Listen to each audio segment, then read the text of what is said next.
Lors de la saison 2007-2008, les Lakers réalisent un excellent début de saison, notamment grâce au jeune Andrew Bynum. Les Lakers sont premiers de conférence Ouest lorsque le 1er janvier, Pau Gasol rejoint les Lakers. Ils seront alors l'une des équipes favorites pour le titre. Malgré un ligament au doigt déchiré, Kobe réalisera une énorme saison et les Lakers termineront premiers de conférence Ouest.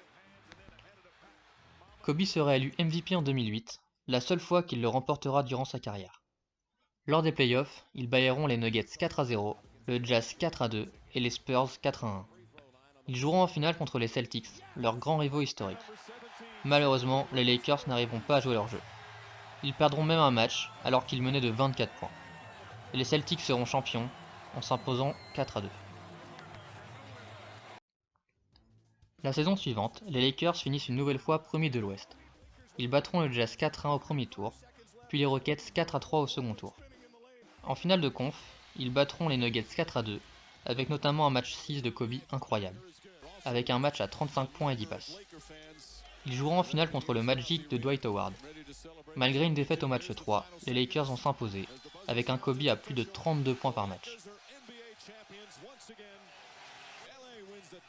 Kobe remporte alors son 4e titre et est logiquement élu MVP des finales.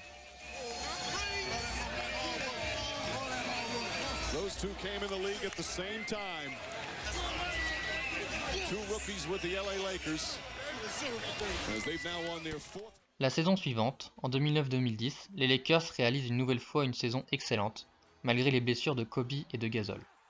Lors de cette saison, Kobe réalisera pour la 100e fois un match à plus de 40 points. Les Lakers termineront une nouvelle fois premiers de conférence Ouest. Ils battront au premier tour le Thunder 4-2 et le Jazz 4-0. La finale de conférence contre les Suns de Nash et de Stoudemire sera très disputée. Malgré tout, les Lakers l'emporteront 4-2.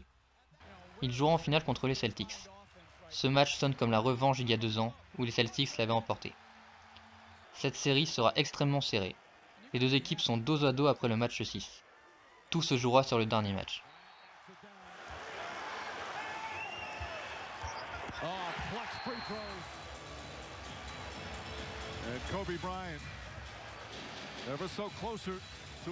Et dans un money time ultra serré, les Lakers remporteront le match 7. Los Angeles réalise le back-to-back et Kobe est une nouvelle fois élu MVP des finales.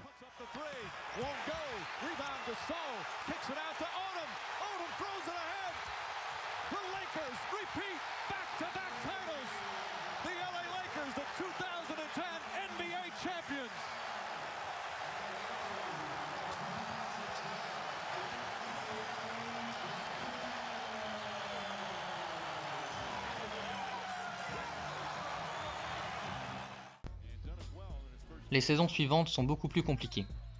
En 2011, malgré un Kobe au top, l'alchimie n'est plus tout à fait la même chez les Lakers.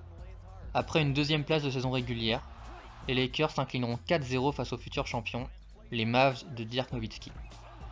La saison suivante, les Lakers termineront 3e de conférence, mais ils s'inclineront une nouvelle fois au 2e tour contre les jeunes stars du Thunder, Harden, Westbrook et Durant. À l'intersaison, Steve Nash et Dwight Howard rejoignent les Lakers.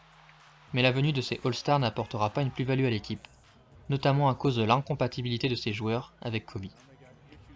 3 matchs avant la fin de la saison régulière, Kobe va gravement se blesser. Sur cette action, Kobe se rompt le tendon d'Achille.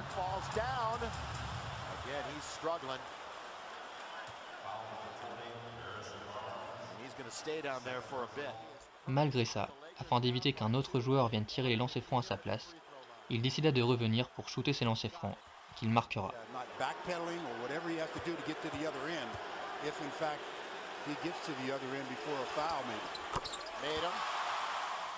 Kobe manquera ensuite les 8 prochains mois de compétition. Il ne reviendra jamais à son top niveau.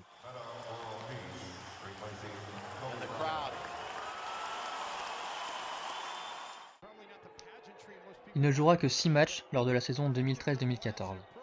Il en jouera 35 en 2014-2015, mais cela lui permettra de dépasser Michael Jordan et de devenir 3e au classement des meilleurs scoreurs de tous les temps.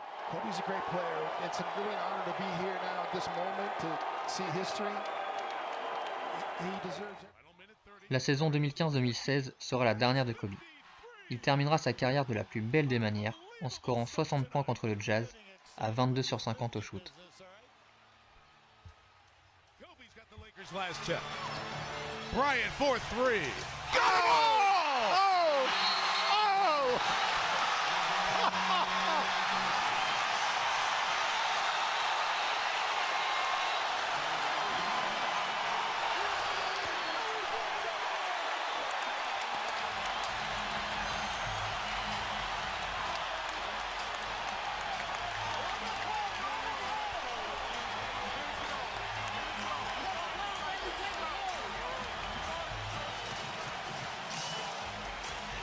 Mack is off on the three, rebound by Russell. Here they have a chance. The Lakers down one. Will Kobe give them one last gamer? Bryant on the move with the jumper. He got it! 58 points! And the Lakers lead!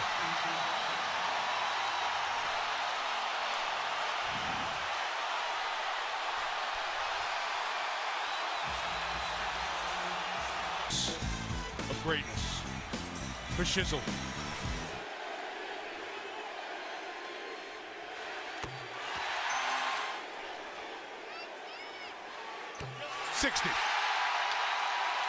Utah will go up the floor with Hayward. 13 seconds left. Hayward on the drive. Layup no good. Rebound gets in the hands of Kobe. Throws it ahead to Clarkson. And Clarkson will dunk it. 4.1 to go. Timeout, Utah.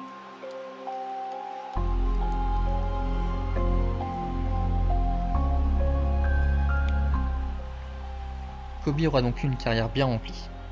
Malgré une première saison compliquée, il a très vite été considéré comme le successeur de Michael Jordan. Malgré le fait qu'il était considéré comme un joueur égoïste, il était sûrement le meilleur scoreur de tous les temps. Il était également un des joueurs les plus travailleurs, pouvant passer des nuits entières à la salle. L'armoire à trophées de Kobe est l'une des plus complètes de l'histoire. Voici un résumé de tous ses titres en carrière. Kobe était le meilleur joueur de sa génération. Des tas de personnes ont découvert et aimé la NBA grâce à ce joueur. Malgré le fait qu'il a sûrement scoré plus de 40 points contre votre équipe favorite, on a tous une part de nous qui a admiré ce joueur. L'un des meilleurs joueurs de tous les temps.